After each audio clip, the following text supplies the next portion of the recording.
हरिओम। नमो नारायण। दैवी संपदा। आज सुनेंगे और जानेंगे दैवी संपदा तप क्या है। पुराण में वर्णित है कि अनंत शयन करते हुए भगवान विष्णु के नाभि कमल में से ब्रह्मा जी के उत्पन्न हुआ। ब्रह्मा जी देखे चारों तरफ जल के सिवा कुछ नहीं है। वो अपने आँख बंद करके मन को एकाग्र किए। जल तरंग से एक ध्वनि उनके कान में प्रवेश किया। ब्रह्मा जी को त प करके सुनाई दिया। ये क्या है? यहाँ पे मेरा कर्तव्य क्या है? ये सब जानने वही शब्द के साथ ब्रह्मा जी तद्रुप हो गए। तप के रूप में कल्प बीत गया। बाद में मनु शत्रुपा को उत्पन्न करके सृष्टि का विस्तार करने निर्देश दिए।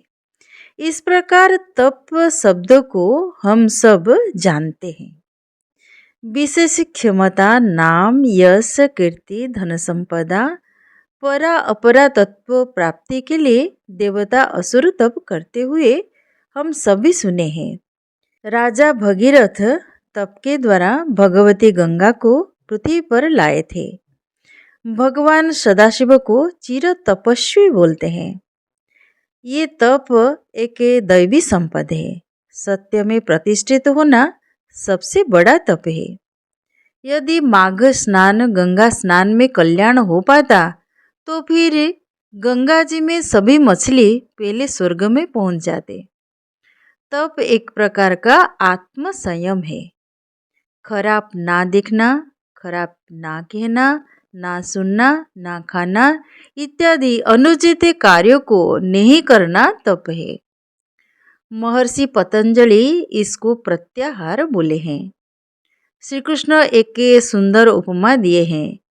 कुर्मुंड गानिव सर्वशः।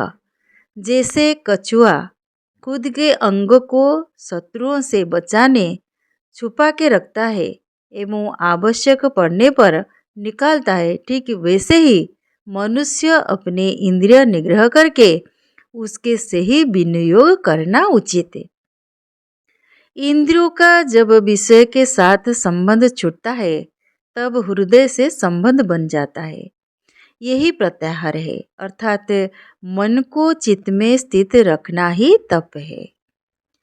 शारीरिक की सहन शक्ति बढ़ाने से तप साधना हो पाता है।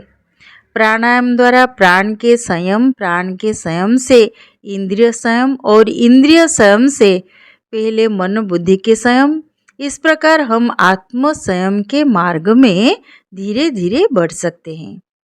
श्री कृष्ण गीता के व्याख्या के अनुसार देव, ब्राह्मण, पंडित, गुरुजनों के पूजा, सम्मान, अंतकरण में विचार, व्यवहार शुद्धि, सरलता, सदाचार, अहिंसा इत्यादि को तप बोले हैं। जो सदैव प्रसन्न एवं शांत रहता है, स्थितमति है, वो निश्चित रूप से तपस्वी के रूप में परिगणित होगा। ब्रह्मलीन स्वामी श्री देवानंद जी महाराज कीर्तनाचार्य के रूप में जाने जाते थे। वो कीर्तन शुरू करने से पहले बोलते थे, सत्य युग में प्राण अस्थिगत था, त्रेता में मज्जा, द्वापर में रक्त और कलियुग में अन्नगत है। मजाक में बोलते थे, कलियुग में टीगत प्राण, कफीगत प्राण। तो तप कैसे संभव? ईश्वर को हमारी दुर्बलता के बारे में सब पता है। इसीलिए शास्त्र एवं संत जन कहते हैं, कलियुग के मनुष्य अल्पायु होगा। रावण तथा अन्य असुरगण 10-12 हजार वर्ष तप कर सकते थे। हम हमारे जीवन में ये कल्पना भी नहीं कर पाएंगे।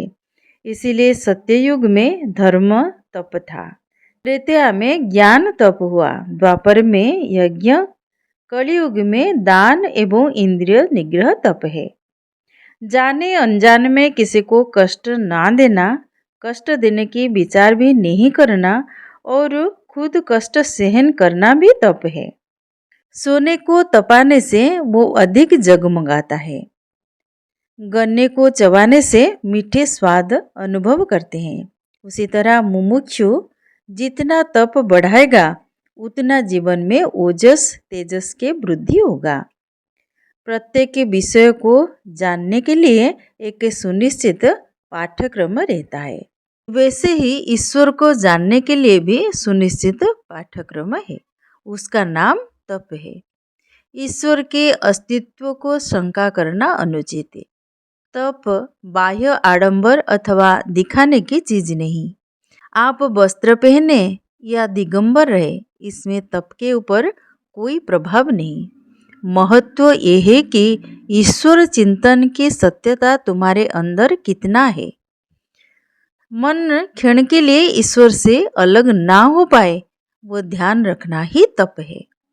याद रखना, आप भगवान से दूर नहीं हैं। आप देख नहीं पाते ये भूल नहीं, पर देखने के लिए इच्छा ना करना तो फिर ईश्वर क्या कर सकते हैं। हरिओम, नमो नारायण। आगे दैवी संपद आर्जवम को सुनेंगे, जानेंगे।